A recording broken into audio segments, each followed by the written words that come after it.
Scott, can you start just reacting to the speech and to the realities that maybe Netanyahu did not cover?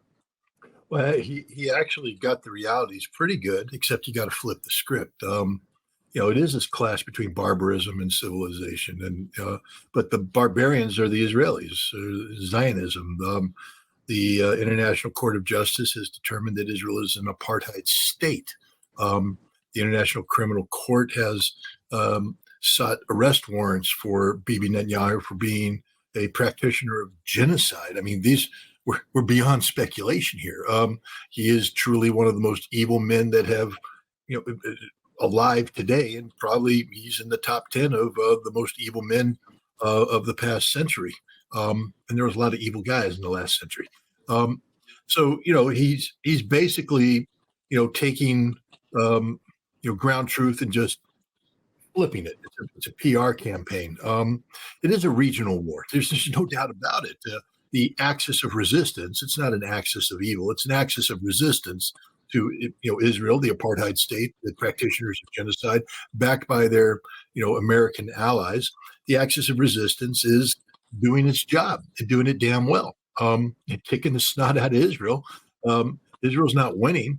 America's not winning. I just want to remind everybody that the Eisenhower Carrier Battle Group had to withdraw, having not completed its assigned task of breaking the Houthi blockade of Israel's southern ports.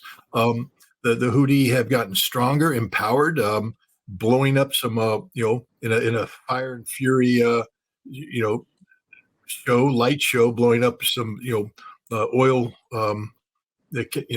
containers.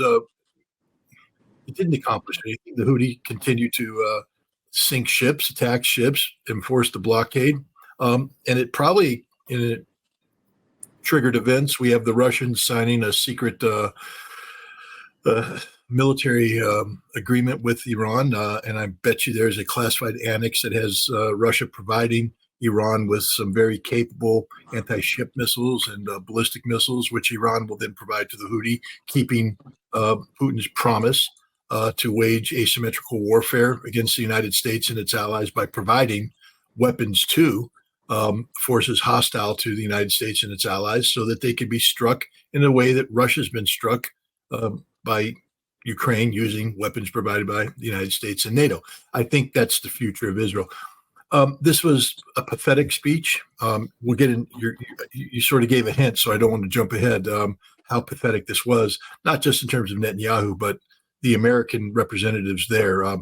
This man should never have been allowed in the people's house. This man should never have been allowed in our country.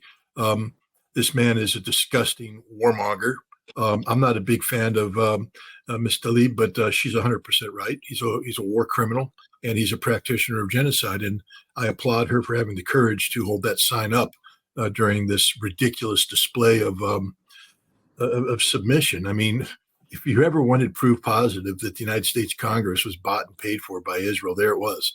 But I think Dan might have some things to say on this too. Yeah, well, I agree with you, Scott. I think the thing to start with is what you started with, and that is that Netanyahu got it exactly reversed.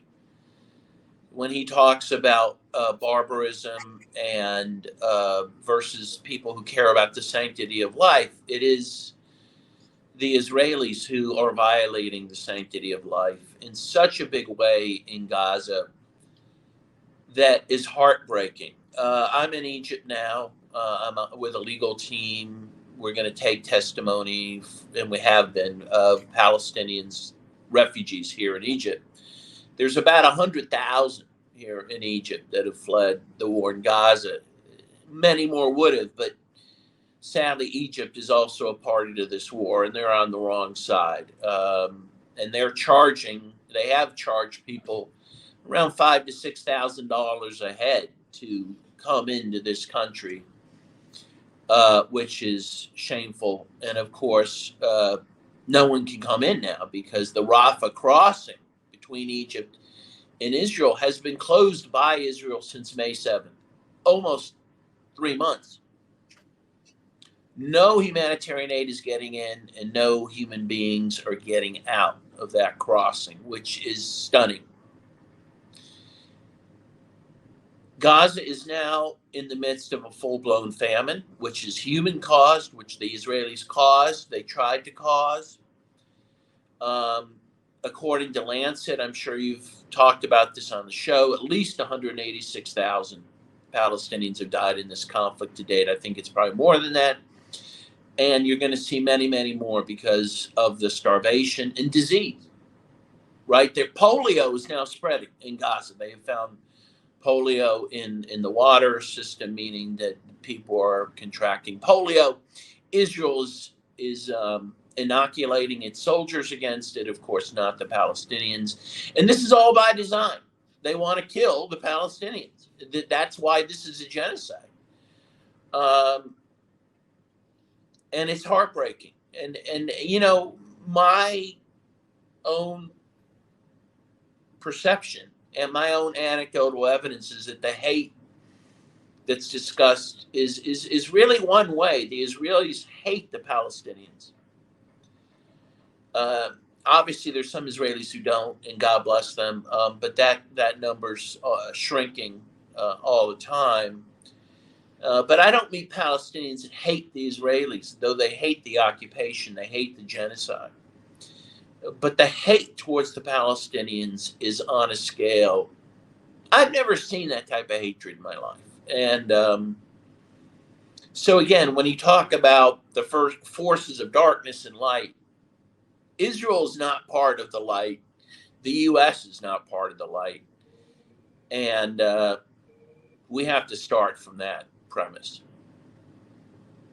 Yeah, and as this speech was going on, Israel was and is, I mean, always is every single day killing Palestinians, hurting Palestinians in large numbers, you know, dozens and dozens and dozens per day, at least from what we know of on the so-called battlefield, which is mainly targeting civilians. But I wanted to play this another clip from Netanyahu because, Scott, you've talked a lot about the kind of realities on the ground in terms of how Israel is doing with regard to the war. I noticed that Netanyahu is very concerned about trying to paint Israel as protecting civilians. I mean, here's what he had to say about Rafah. I asked the commander there, how many terrorists did you take out in Rafah? He gave me an exact number, 1,203.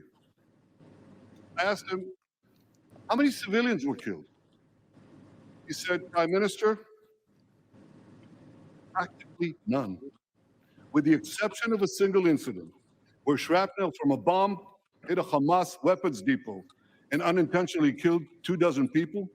The answer is practically none. You want to know why? Because Israel got the civilians out of harm's way, something people said we could never do. But so I noticed in this speech, he talked a lot about things like this, about how Israel is actually doing good in Gaza, protecting civilians. But also there's this reality that, as most people know in the world, Israel is just absolutely massacring civilians. It's also not achieving its objectives on the so-called battlefield. Scott, could you speak to this dichotomy here? Because I feel like there was some desperation at times in this speech with regard to public relations. Well, first of all, you have to understand this entire trip to the United States is an act of desperation on the part of Benjamin Netanyahu. You know, his political world is collapsing around his ears inside Israel. He's not very popular, to say the least. You know, he is running. He's in one of these damned if you do, damned if you don't situations where the only way he remains viable as a prime minister is to be a wartime leader.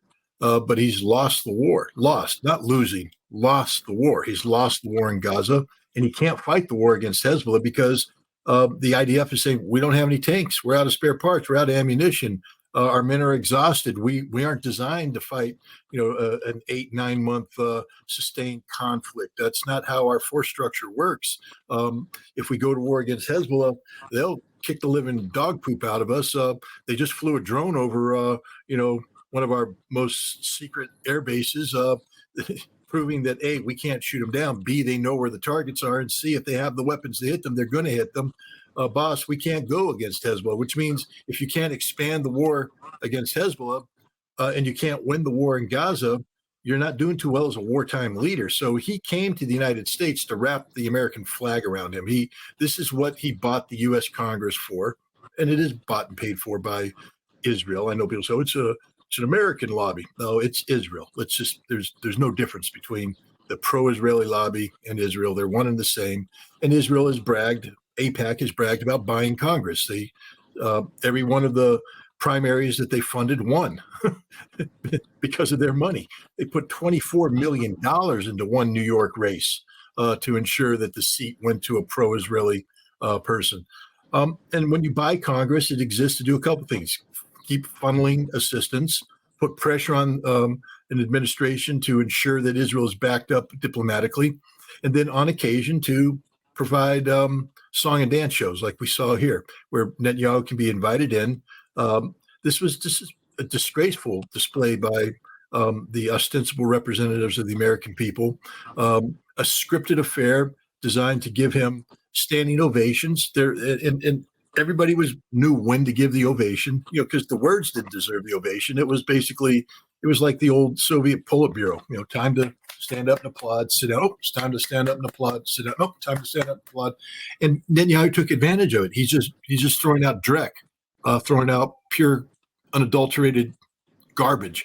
And they're applauding not because they understand what he's saying or comprehend it, but it's because they're told to applaud. This was a pure theater where Netanyahu is putting out words that through their applause, they're certifying. Now he can go back to Israel because he's going to be put under a lot of pressure to accept a ceasefire that he doesn't want. But politically, I don't think he can survive much longer unless he does that, because he can't release the pressure valve of going to war against Hezbollah. They'll lose that war. So he's going to have to accept a ceasefire and to survive that turmoil, because he will lose the far right when he does this. His coalition will collapse. He needs to be able to turn to the center and say, I am the anointed leader. The United States anointed me. I just got back from Congress. You don't have what it takes to take on me now that America's backed me. So I'm your leader. Rally around me. We'll get through this. But if you go against me, you're going against America.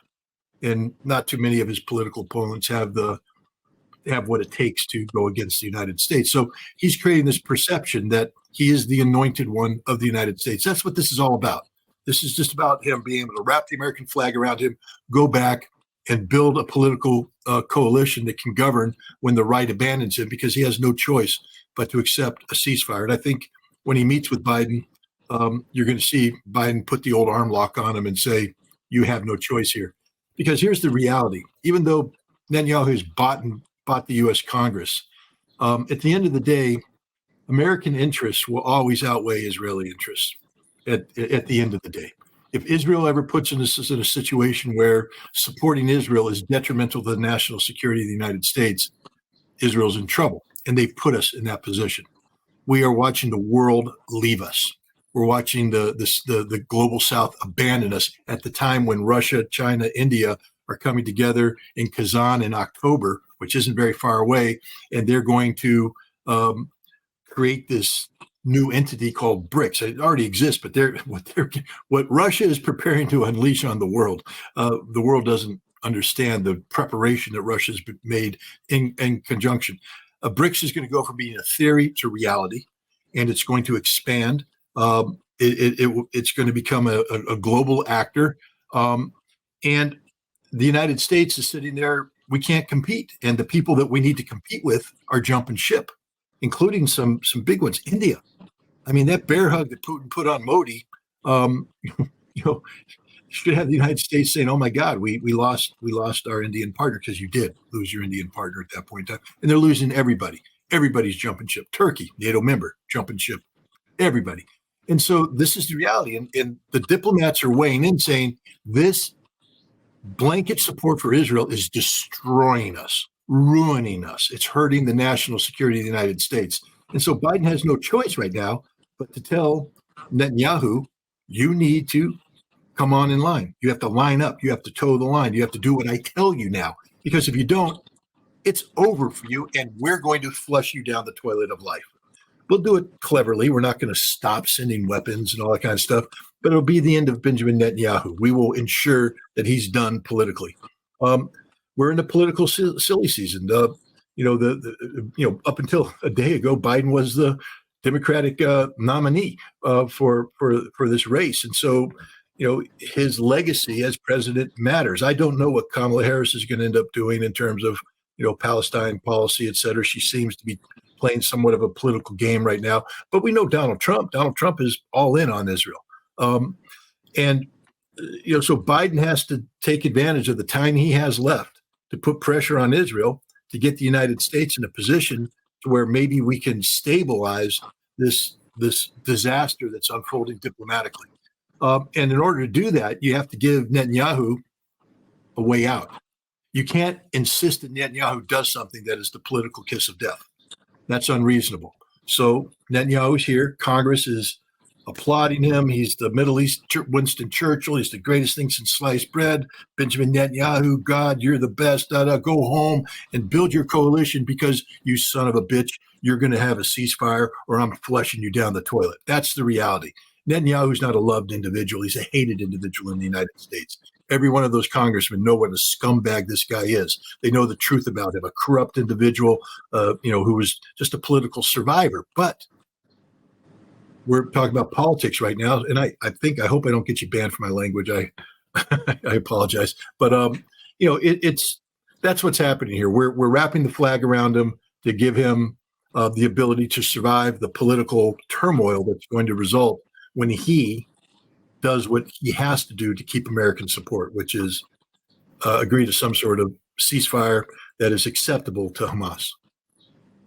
Dan, jump in about this. A lot of media at the same time as Netanyahu was coming, I noticed, as Scott talks about a ceasefire, there was a lot of chatter in the Western mainstream media, Washington Post, New York Times, all talking about a ceasefire.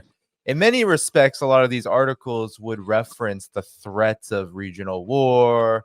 It's happening with Hezbollah. The only opportunity now, a lot of these so-called unnamed anonymous officials are saying, well, if Israel doesn't strike a ceasefire soon, doesn't agree to one, goes to war with Lebanon, there's going to be hell to pay.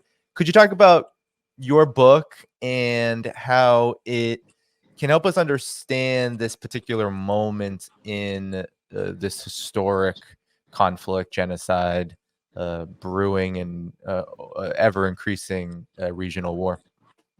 Yes. So as I discuss in the book, The Case for Palestine, what is happening now in Gaza, sadly, and I would not have used this term or any term like it before October 7th, because I'm someone who respects the memory of World War II and the Holocaust and the victims of the Holocaust. And so I don't use words related to that period lightly. But what's happening in Gaza is the final solution that Israel has for the Palestinians, and that is to get rid of every single one of them.